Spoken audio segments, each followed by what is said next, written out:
Olá pessoal, sejam bem-vindos a mais um vídeo tutorial do Google AppSheet. Hoje nesse vídeo eu vou mostrar para vocês algumas alternativas ao uso do ID das tabelas, né? A fórmula padrão do AppSheet, para quem não conhece, é o Unique ID, perdão, que é esse aqui, que é uma fórmula, né, nativa do AppSheet para gerar um ID automático, randômico, com letras e números, né? Eh, e ele permite aí que você utilize em todas as suas tabelas, e ele vai gerando isso de forma automática.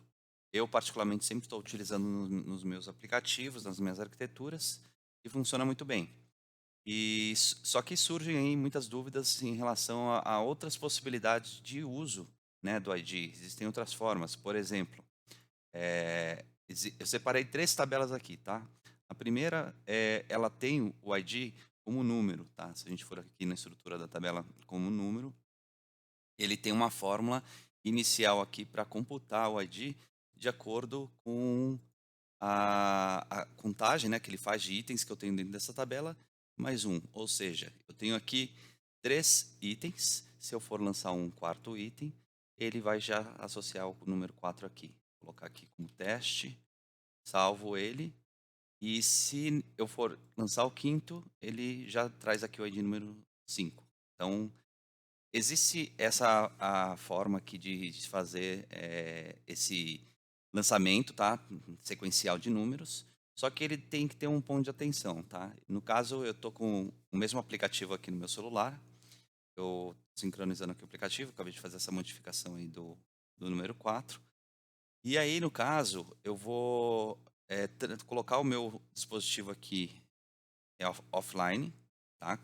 Porque existe essa situação, né? No momento que você está criando uma arquitetura com base em números sequenciais, pode acontecer das informações serem sobrepostas, tá? Então, no caso, eu vou gerar aqui no meu dispositivo o quinto, né, item dessa minha tabela. Vou fazer isso agora, estou lançando aqui o quinto item e vou botar aqui offline como nome, tá? Salvei aqui. Ele não vai sincronizar, que eu botei no modo avião aqui, eu estou offline no meu dispositivo móvel. E mesmo que eu sincronize aqui, não tem nenhum dado chegando, porque os meus dados estão armazenados localmente no meu celular. Eles não subiram para a nuvem ainda, então não estão aparecendo aqui para o meu usuário aqui desktop, tá?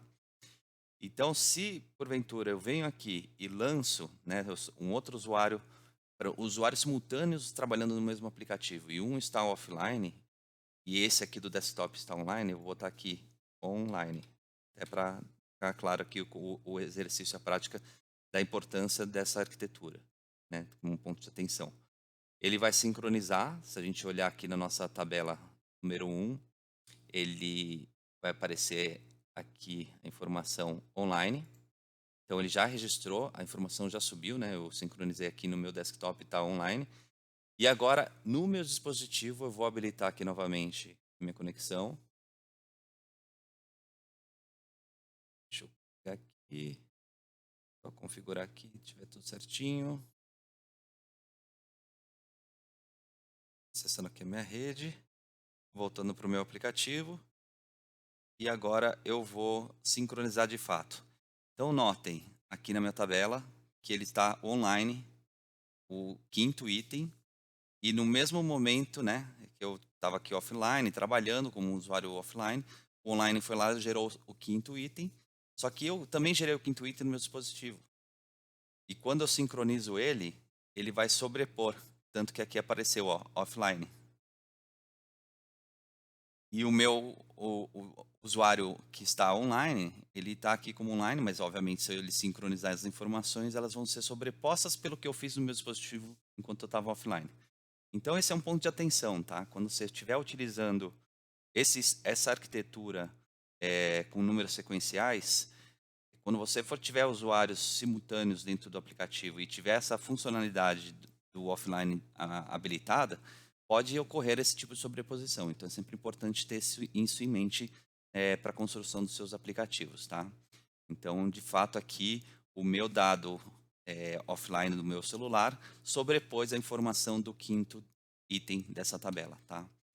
Então, esse é um ponto de atenção quando você quer usar esses dados sequenciais, né? É possível fazer, mas tem que ter esse ponto de atenção.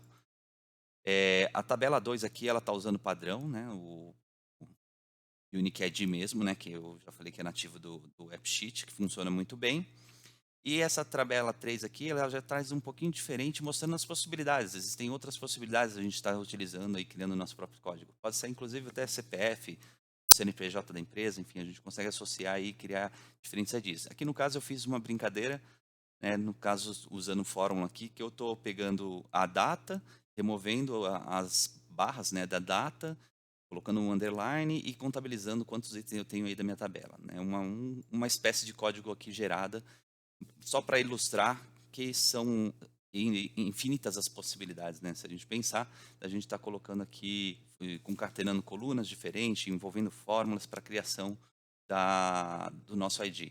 Tá? Então, nessa terceira tabela, a tabela número 3 aqui, se eu for gerar aqui um novo, ele está pegando a data de hoje, 21/7/2021, e ele já está aqui concatenando aqui as informações da data, né? O dia está em ordem dia, mês, ano aqui. O underline que eu coloquei da fórmula, né? Se a gente olhar lá, ele pega, substitui a data e tudo mais, coloca o underline e ele contabiliza quantos itens eu tenho, seguindo um pouco do racional lá da primeira tabela, né? E está adicionando mais um. Então ele está colocando o número 2 aqui no final. E aí eu coloco aqui só para salvar.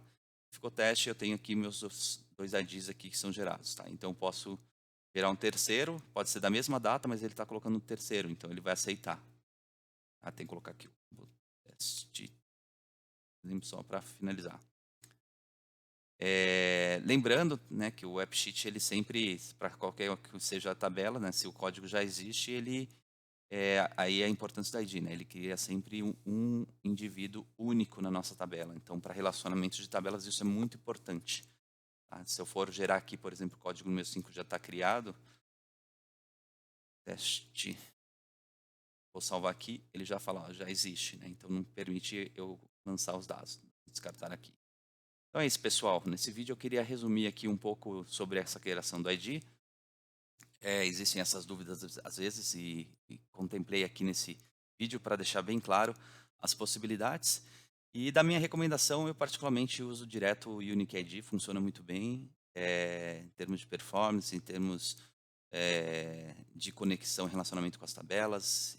Nunca tive problema e é o que eu comumente uso normalmente, né? Então, aqui no caso, se tiver necessidade de usar outras formas, é possível, mas eu sempre estou recomendando aí o nativo do AppSheet mesmo, o nosso Unique ID. Beleza, pessoal? Muito obrigado pela atenção, até o próximo vídeo.